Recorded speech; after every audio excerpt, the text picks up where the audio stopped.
Okay, here we go. Finally got the stream going.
Okay, let's get on my favorite Reddit stream.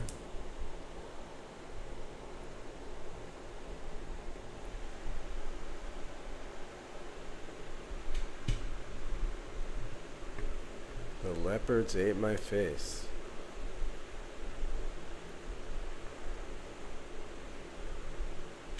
%80 of agentic AI problems are integrated problems in disguise.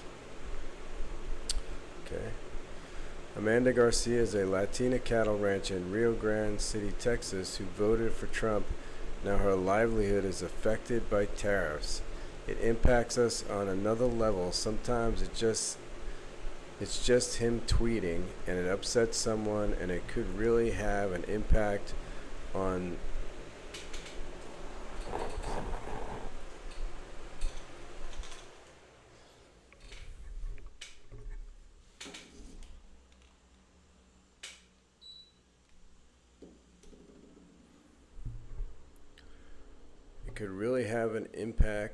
I don't think he realizes that sometimes. Yeah, I don't think so either. Hispanic voters sent Trump back to power. Now some are souring. Latinos voting for Trump. Voting, is that supposed to be? Or is that Spanish? Voting in Spanish is voten? I don't know.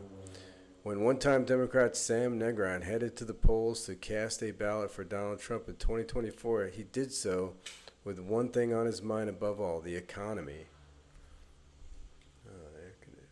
Trying to turn the air conditioner on. There we go. I didn't like paying $7 for eggs, said Negron, a Pennsylvania state constable in the majority Latino city of Allentown. Oh, Allentown's majority Latino. I had no idea. I've been there many times, but mostly just driving through. But basically it was all his talking points, making the U.S. a strong country again. Negron, who switched to the Republican Party in 2019 after decades as a Democrat, was not alone. When Trump pulled off a decisive electoral victory in 2024, He did so with the backing of millions of Latino voters, helping to propel him over the finish line. That election saw Trump receive a higher percentage of the Latino vote than any other Republican in U.S. history, with 46% of the varied electorate casting that ballot in his favor. Yeah, that's one of the enigmas of our time. I mean, I think, Latinos, they look at it a little different than I do, but, and most Americans, first off, a lot of Trump voters are stupid, but it's more that most Americans are just ignorant. They see what they see on TV, and Trump did a great job of, promoting himself, and let's face it, let's be honest, lying about what he was going to do, lowering prices and stuff like that. He could care less about that stuff. He was just trying to keep his own ass out of jail. And he did. He was successful, against all odds. I thought for sure he wasn't going to be able to do that, but he did. He got back into power, and now he is, 100% abusing that power. He with his Greenland scandal and ICE out on the streets breaking the law every day, arresting American citizens because they're brown. That's what really affects the Latino community, I think, and that's part of the reason that he's underwater with Latinos now. I think he's 19% underwater overall, but he's probably more underwater with Latinos, which are 10 or 20% of the voting bloc, and they were getting bigger, but now they might be shrinking.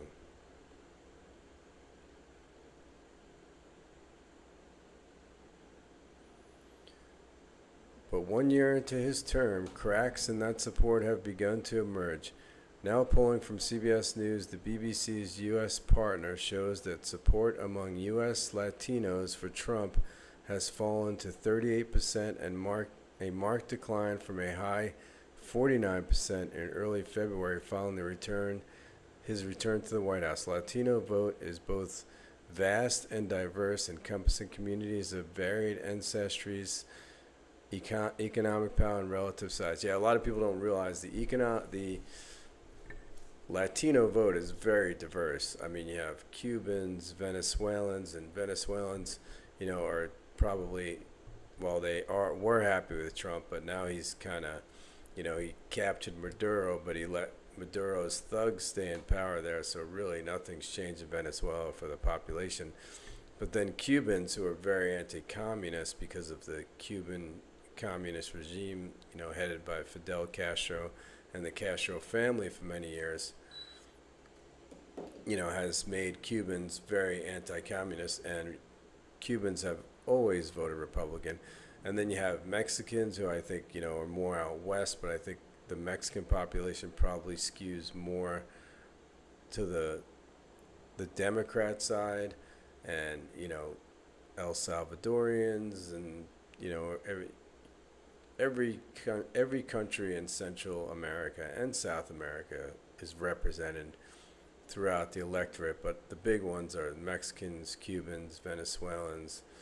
I don't think El Salvadorians, like Costa Ricans, where I've spent a lot of time in Costa Rica, are not a big electorate. They don't, because if you ever been to Costa Rica, they have a very green economy. They're environmentally conscious. Yes, the cost of living is expensive for the locals, but so is the cost of living in the U.S., and there's great tourism dollars to be made in Costa Rica, which, some of those other countries don't have that going for them.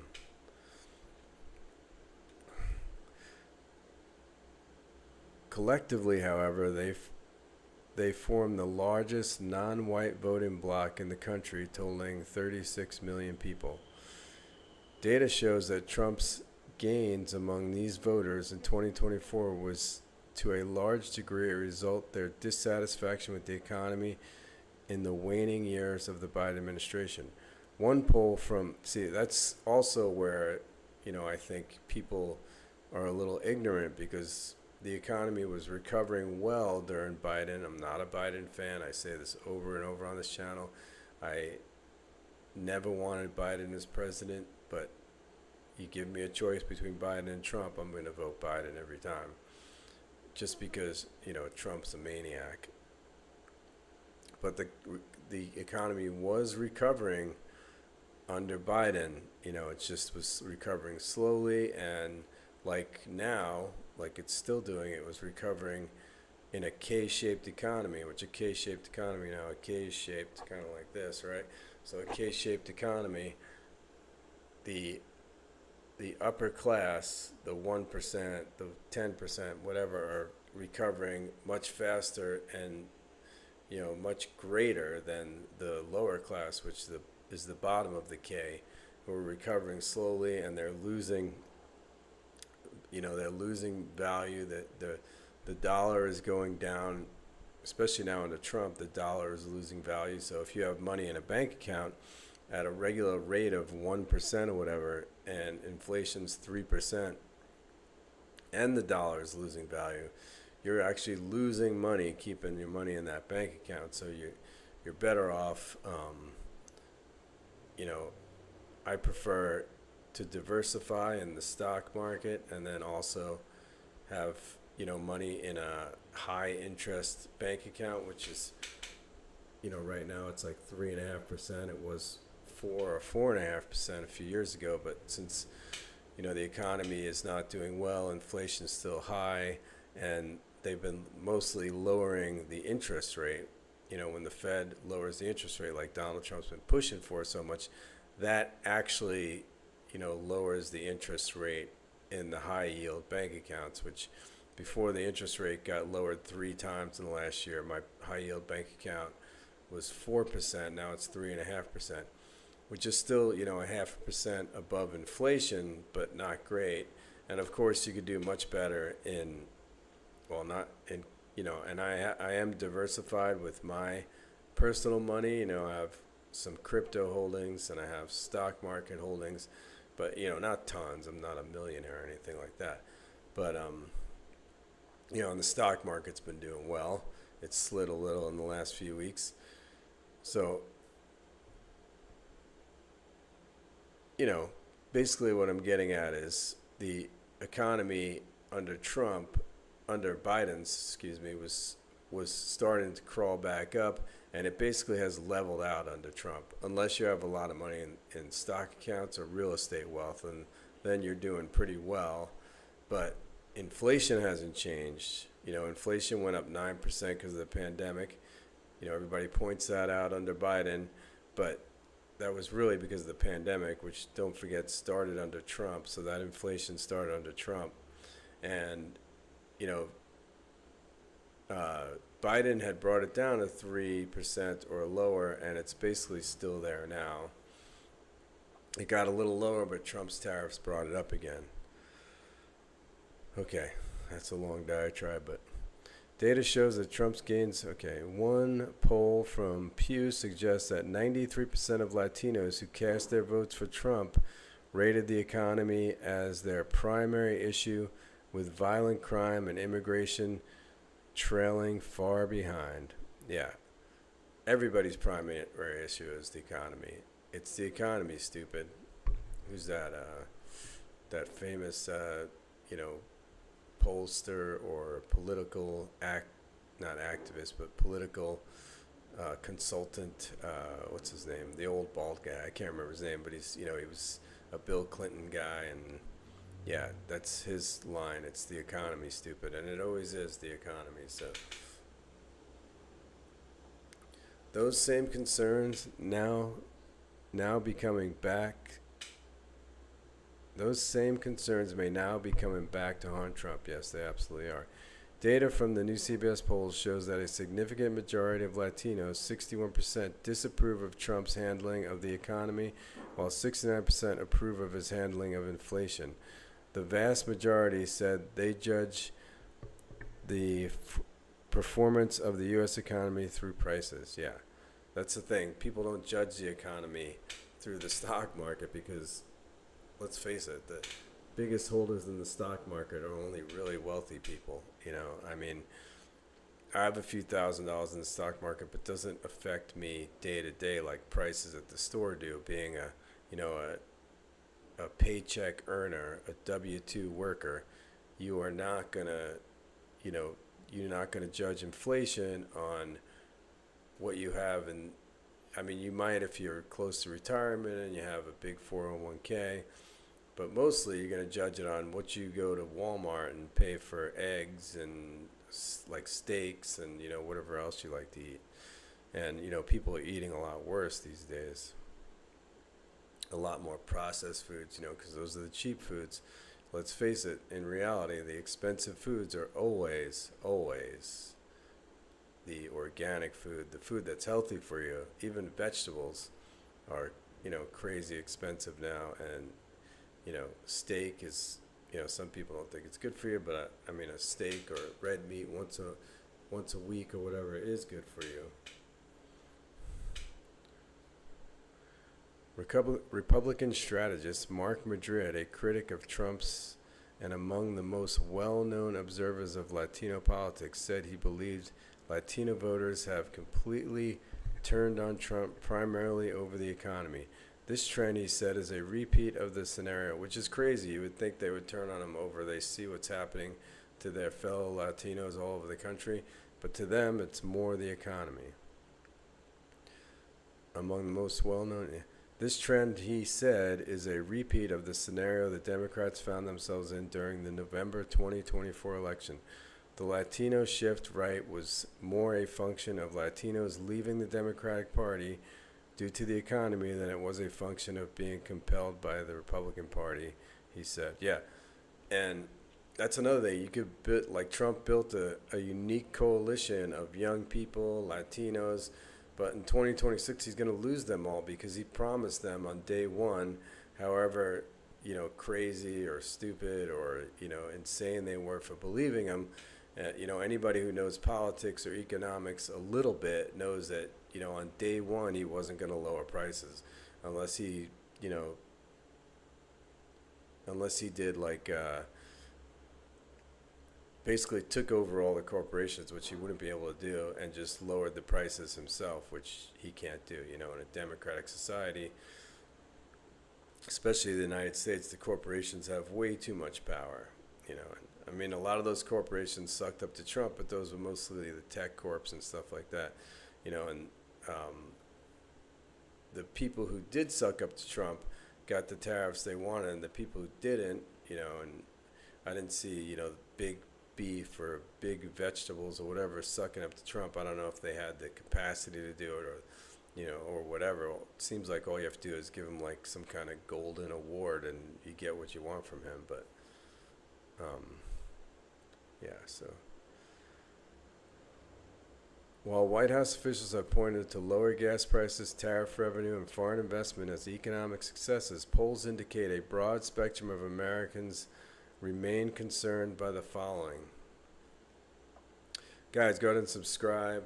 I don't even know if anybody's watching. No? If you are watching, subscribe, like, share. Thank you for watching. And if you want to help out the channel, go ahead and do a super chat or get a membership.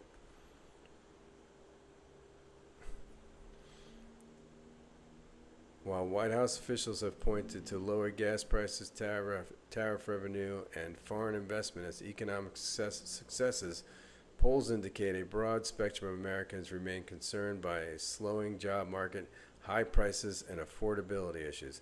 Inflation remained at 2.7% in December for the second consecutive month, well above the Fed target, mainly due to rising food and housing, and the Fed target is 2%. 0.7% doesn't sound like a lot, but it is a lot when you're talking about inflation. This means that prices are not falling as Trump has claimed, but are instead rising at a slower rate. Trump, for his part, has repeatedly blamed any lingering economic woes on Biden. Inflation hit a 40-year high of 9.1% under Biden. That's what I said before. Biden's term in June 2022. When the world's economies were still grappling with pandemic-related disruptions, it had fallen by the end of his term. The president's argument is one that at least some of his Latino supporters are willing to entertain.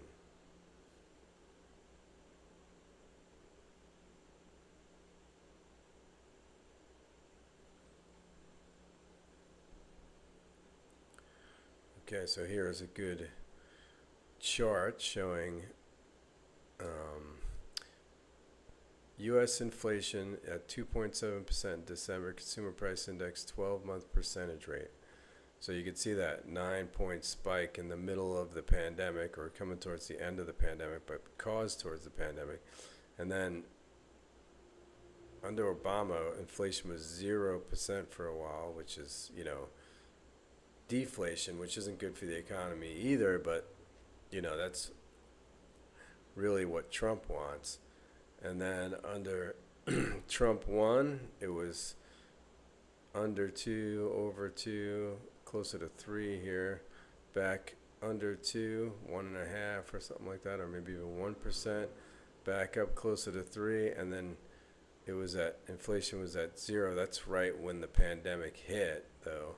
And then it started rising under Trump and kept going all the way through Biden's first term, his first 2 years.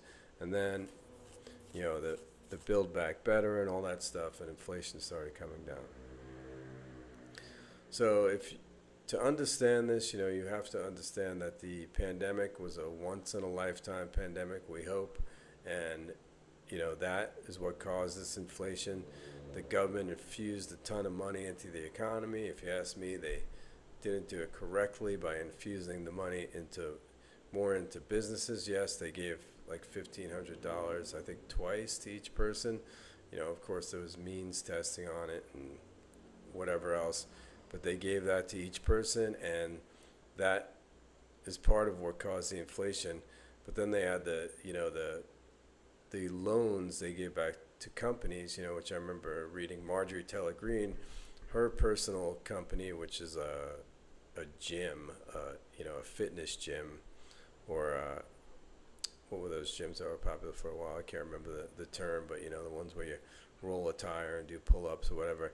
And she got $50,000, and those PPL loans, I think they're called PPL or something like that. I can't remember the exact acronym. Sorry, but those loans they didn't have to pay back, and there was tons of fraud. Like, she got $50,000, didn't have to pay it back. As a member of Congress who's making $200,000 a year, she got $50,000, where general public people who lost their jobs got $3,000 over 4 years, which that helped, but it's not going to do much. Lydia Dominguez, a Mexican-born 10-year veteran of the Air Force and member of the Clark County School Board in Las Vegas, said she believes that it has been pretty difficult to get the economy back on track so far for the administration, despite what she considers their best effort. They have certainly been very productive in getting companies to come and have factories here in the U.S., she said, adding that while prices remain high, she credits Trump for empowering companies and their employees. What? Doesn't make sense. Even among some staunch supporters of Trump, economic concerns create complex feelings about the president. Among them is Amanda Garcia, a cattle rancher who lives near Rio Grande City, Texas, on the Mexican border. While Garcia is broadly pleased with Trump's administration, particularly his handling of the border and immigration, she said she has had to deal with market disruptions caused by his tariff campaigns. It really does affect the economy, and it impacts us ranchers on another level, she said. Sometimes it's just him tweeting something about trade and it upsets someone, and it could really have an impact. I don't think he realizes that sometimes. No, he doesn't realize it. Other Latino voters have expressed concern about Trump's immigration enforcement operations, which have included ICE raids across the country and the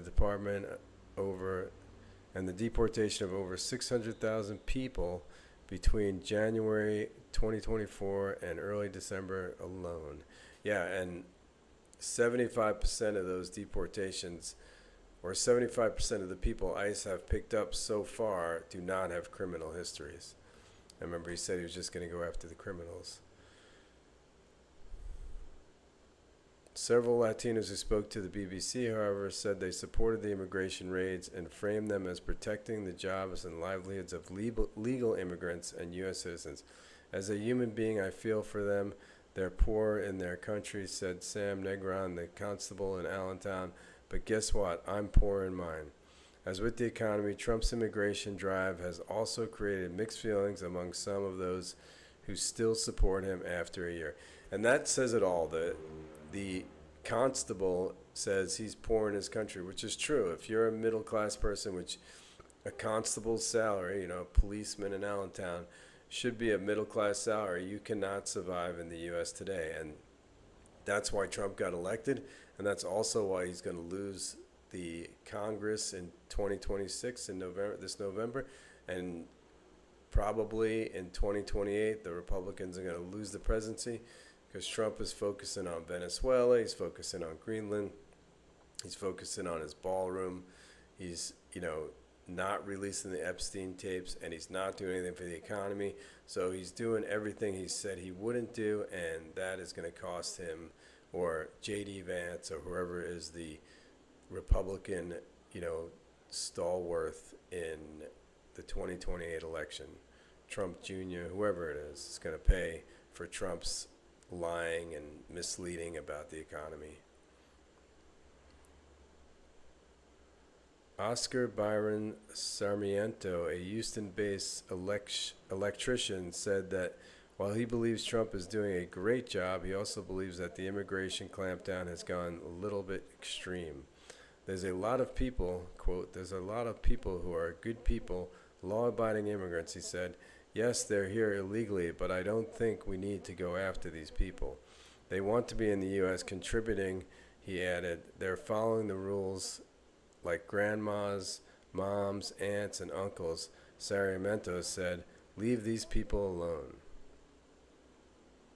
Mike Madrid, the political strategist, said that mitigating or reversing troubling poll numbers among Latinos is likely to prove difficult for the Trump White House ahead of the midterm elections later this year. We Latinos have the weakest partisan anchor of any group and can reject both parties when they fail them or just aren't honest with them, he added. Both parties can be culpable of that. The president's issues among Latinos are ones even many Trump supporters acknowledge and hope can be remedied in time. There are growing concerns, said Oscar Byron Sarmiento's wife, Crystal. Right now, Trump is trending in a lower direction simply because of not being able to get in front of the messaging. Yeah, Trump is... I don't know why these people still support Trump, but I understand why they supported him in 2024. They're hanging on, basically. People, it's human nature not to want to admit you were wrong, but they're slowly, there's a slow drip of them starting to realize that they were wrong. And, after this good shooting, the 37-year-old female that was shot and killed in Minnesota for basically trying to drive away from ICE agents at about 3 to 5 miles an hour. And, then there's all these videos online of ICE agents pulling people out of their houses, breaking down doors without warrants, and all that nonsense. It's just going to catch up to them, and they are going to lose in 2026. The Trump regime, his, minions are going to be investigated by Congress, and people will go to jail for all this. Believe me, we still have a rule of law in this country.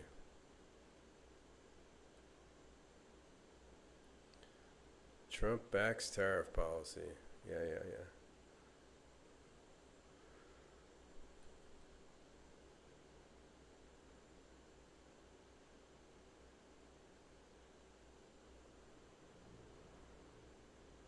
MAGA is discovering the downsides of X. Oh, that's interesting. Let's take a look at that.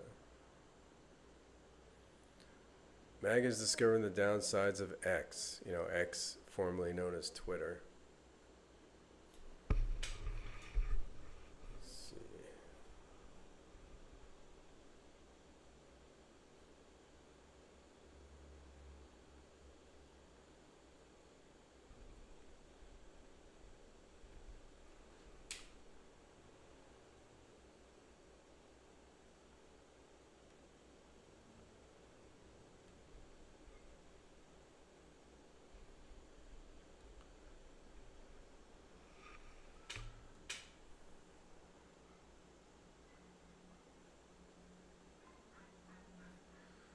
Elon Musk bought Twitter in 2022, promising to end woke censorship and transform the platform into a right-leaning haven of free speech. Conservatives almost universally rejoiced.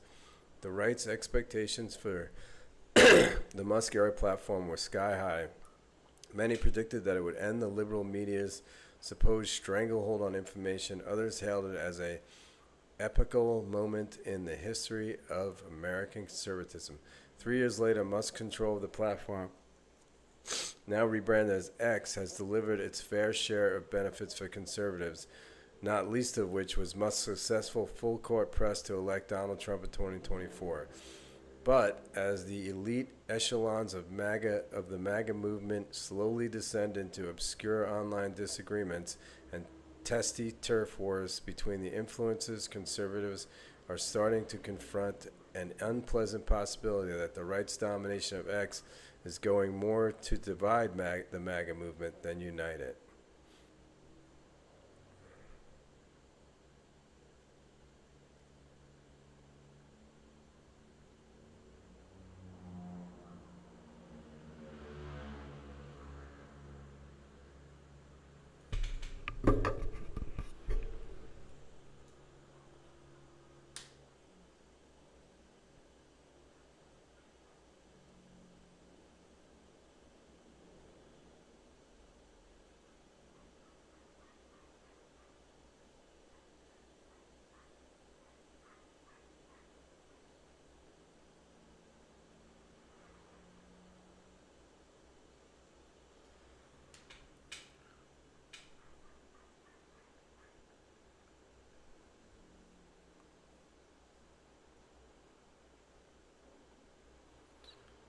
It's ironic inversion from the days of pre-Musk Twitter when liberals and progressives bemoaned the platform's tendency to stoke pretty intramural disputes while conservatives watch gleefully on the sidelines. Now it's the conservatives who are doing the bulk of the bemoaning. In a recent op-ed for the Wall Street Journal, Ohio gubernatorial hopeful Vivek Ramaswamy announced his plans to log off of X, citing its warped projection of reality. And Ramaswamy isn't alone in heading for the digital exits during a recent appearance on Steve Bannon's War Room podcast. The conservative commentator and former Breitbart editor Raheem Kassam bleakly proclaimed that he was deleting the app from his phone. X is a post-apocalyptic cesspool of bots, pedophilia, and political illiteracy, Kassam wrote in a text message when asked about his decision. I deleted it from my phone because it was making me dumber. As anyone who spent time on X during the Musk era well knows, Kassam has a point.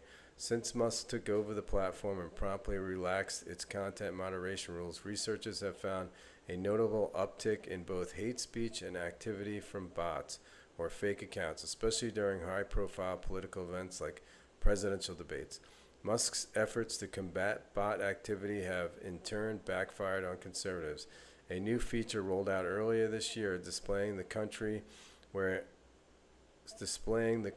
an account is based inadvertently revealed that many of the most active pro-Trump MAGA accounts are based abroad.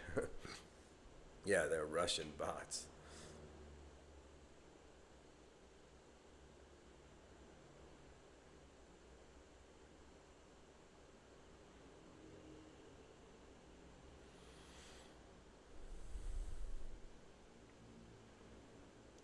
And Musk's trouble doesn't end there. In the past week, he has been embroiled in a controversy over the lack of guardrails on the platform's AI chatbot called Grok, which allows users to digitally undress people, including children, without their consent. Interesting. Just on a side note there, Grok charges money and it gives you like 10 credits a day. I've used Grok. It kind of sucks like that, and you could go on Google now, and Google made like all their AI stuff free. So if you want free versions of all the AI stuff, free versions of GPT, whatever it is, free versions of Grok, free versions of like the image maker, image makers and video stuff, just go to the Google stuff. Google's really trying to capture the the audience by making it free. Yet conservatives' gripes with the platform run deeper than its less than scholarly level of discourse. Increasing, some big names on the right are coming to worry that X's algorithm, which elevates short-form video on audio clips over links to articles or essays, is undermining the right's political cohesion by promoting the most outlandish and conspiracy-minded members of Trump's coalition. When you take away linking to articles or essays and you reward short video clips, you're going to move toward a kind of Jerry Springer conspiracy theory podcast slop, said conservative activist Christopher Rufo. That's a troublesome trend for the right in particular because you have actual lunatics like Candace Owens, the far-right podcaster who has built a massive audience peddling conspiracy theories about Charlie Kirk's killing that have garnered the biggest audiences in the business. Owens did not respond to a request for comment.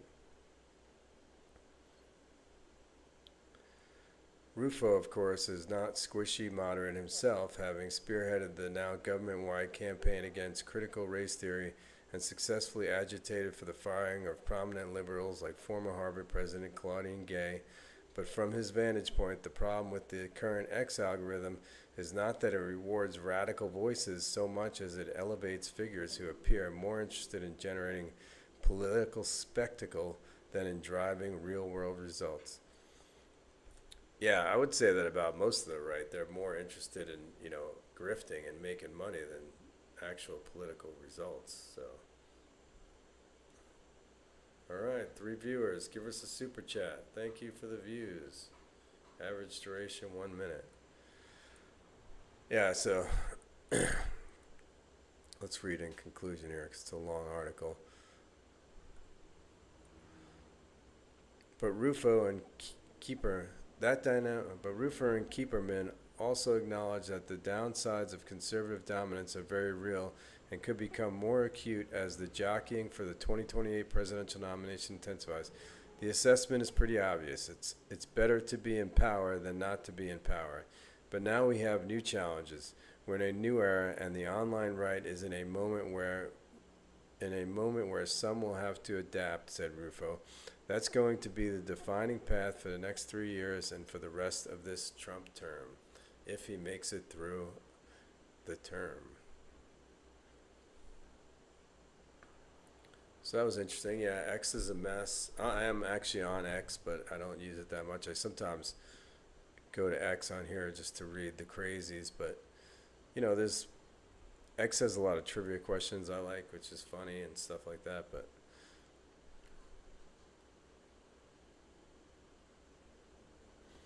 disappointed Trump voter expecting better says no one is looking out for us.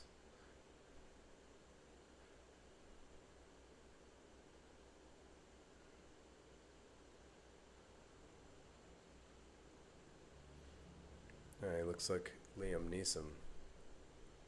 Liam Neeson, is that how you say his name? It's always funny to read the comments on some of these. There was someone looking out for him, but she is a woman and it's black, so he decided to vote for the DEI unqualified, senile, racist white man instead. Let him have the day he voted for. I hope his farm goes under. Actions have consequences. I am on the lookout for Trump supporters, but not the way he wants. Definitely, if you've got kids, especially daughters.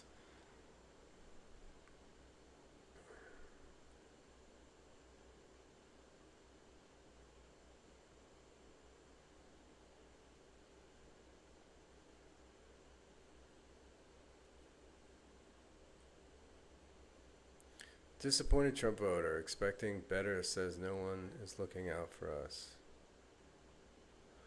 After 1 year into his second term, President Donald Trump is losing support from his voters over economic issues. Speaking to CNN, Franz Rolland, a Georgia farmer, complained that someone dropped the ball in Washington. He's bothered by high prices and those not looking out for us.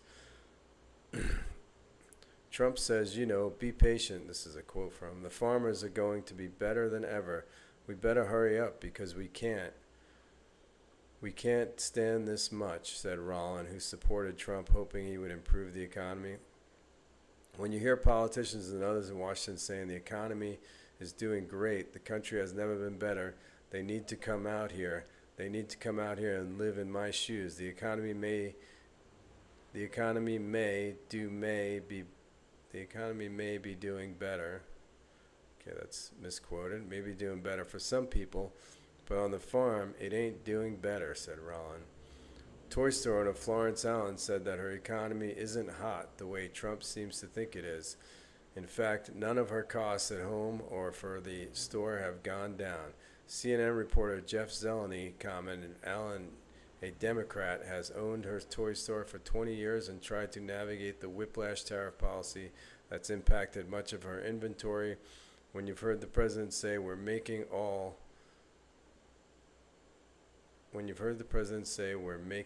she wants to see Trump give that money back. We're making all. I think for most people, he's not fooling people with that line, Allen continued. Rollins said that he was hoping that things would get a little better once Trump came back in office. I thought by now we would have a weed. What is this written by AI? I'm not even going to read this crap.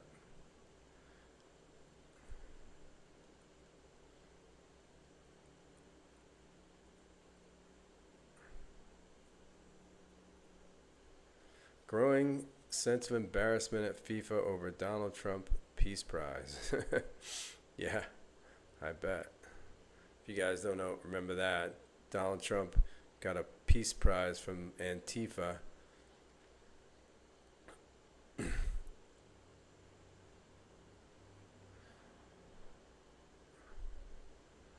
And now they're embarrassed about it. Yeah.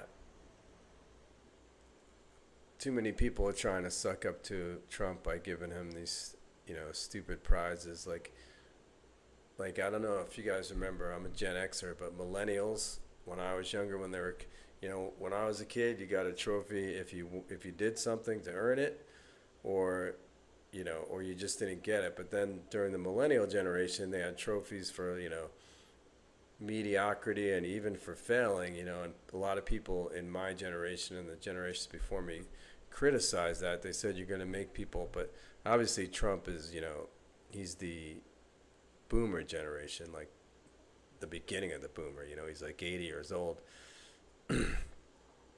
But, Trump just wants accolades and awards. He wants the Nobel Peace Prize, even when he's going into other countries and, killing 400 people to kidnap the president, or 40 people, I can't remember. I guess I should remember. It's each life is valuable, but and bombing Iran and all that stuff, so you don't get the Nobel Peace Prize by starting wars, or by ending USAID and killing hundreds of thousands of African children by denying them food and needed medicine and all that stuff.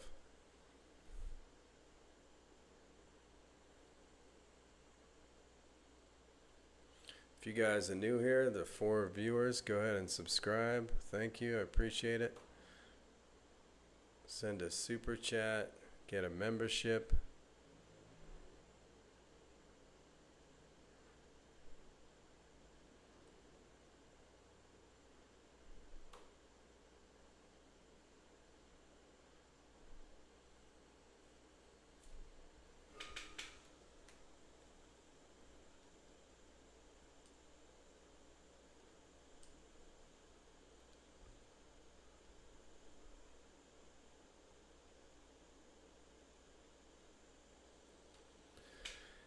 Okay guys, thanks for watching today.